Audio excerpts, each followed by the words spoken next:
देखो बच्चों, 10th class chapter number 5, जैसे तुम्हें पता है समांतर श्रेणी तुम्हारे सामने ये है।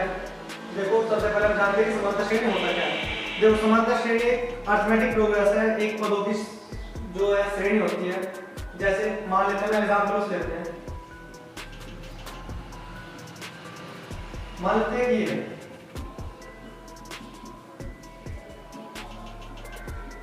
कुछ भी ले सकते हैं हम इसमें, कुछ भी। और एक ये है 2 4 6 8 10 12 10 10 10 10। इसका मतलब बच्चों आगे तक चल रहा है, ठीक है, ओके। अब देखो जैसे मान लेते हैं ये वाले एग्जांपल नंबर 1, इसमें हम देख सकते हैं कि इसमें 1 के बाद 2 है, 2 के बाद 5 है, 5 के बाद 7, 7 के बाद 9। कहने पर अगर इससे अगला पद देखें तो 1 जोड़ने में मिल रहा है, इससे अगला पद देखें तो 2 जोड़ने में मिल रहा है, इससे अगला पद देखें फिर 2 जोड़ने पे, फिर पता नहीं कितने का अंतर चल रहा है, ठीक है। अरिथमेटिक प्रोग्रेस का मतलब होता है, हम इसे शॉर्ट फॉर्म में एपी बोल देते हैं। इसका मतलब अरिथमेटिक और इसका मतलब प्रोग्रेस, ठीक है बच्चों।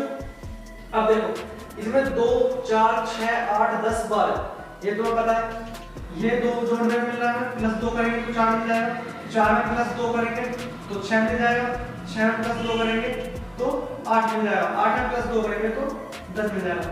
कहने का मतलब सभी पदों के अंतर बीच में देखो अंतर जो है वो समान है, ठीक है। अब यहाँ पे 2 प्लस 2 4, 4 प्लस 2 6, 6 प्लस 2 8, 8 प्लस 2 10, ऐसे ही आगे पद बढ़ते जा रहे हैं। तो कहने का मतलब जिन श्रेणी में पदों के बीच ये होते हैं पद हमारे, ये हुआ प्रथम पद, सबसे पहले आ रहे हैं तो पहला पद, जैसे बोलते हैं प्रथम पद। और सवाल में यूज करेंगे हम इसका a1 लिखकर या a लिखकर, ठीक है। दूसरा पद है, इसको हम लिख सकते हैं दूसरा पद या द्वितीय पद, ये से लिख सकते हैं a2, ठीक है बच्चों। ये 6 है, तीसरे नंबर पर है, इसको हम लिख सकते हैं तीसरा पद या तृतीय पद a3, ठीक है बच्चों। जैसे पदों की संख्या बढ़ती जाएगी वैसे ही नंबरिंग बढ़ती जाएगी। a1 मतलब पहला पद, a2 मतलब दूसरा पद, a3 मतलब तीसरा पद, ऐसी a4 चौथा या चतुर्थ पद, a5 पांचवा पद। ऐसे ही बच्चों ये आगे बढ़ जाएगी। देखो इसमें क्या होता है, यहाँ पे हमें आपको पता है सेम अंतर इनमें सेम चल रहा है, 10 प्लस 2 12, ठीक है। अब देखो ये समांतर श्रेणी का मतलब क्या है, समांतर श्रेणी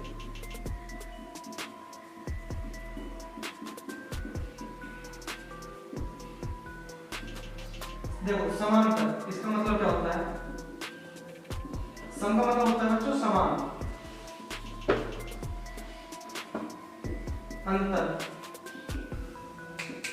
अंतर का मतलब तुम्हें पता है डिफरेंस, ठीक है बच्चों। समान का मतलब समान, इक्वल, अंतर का मतलब डिफरेंस, कितने कितने का। देखो जैसे तुम्हें पता है यहाँ पे 1 के बाद 2 है, 1 का अंतर चल रहा है, फिर 2 के बाद 4, 3 का अंतर चला, 5 के बाद 7, फिर 2 का अंतर चला। यहाँ पे जो अंतर है बच्चों वो समान नहीं है। इस वाले एग्जांपल में तुम्हें पता है 2 4 6 8 10 2 12 2 14 2 16 ऐसे ही चलती जा रही है। तो ये हुई हमारी एक समांतर श्रेणी जिसमें पदों के बीच में अंतर क्या हो, समान हो। अब तुम देख सकते हो इसमें जो पहला पद होगा वो हमारा प्रथम पद है, जिसे बोल सकते हैं हम a1, दूसरा पद द्वितीय पद a2, तीसरा पद a3, चौथा पद a4, ऐसे हमारे आगे तक पद चलते चले रहेंगे। हमें पता नहीं है कहां तक ये n पद होते जा सकते हैं, जहां पे n एक नेचुरल नंबर हो सकता है,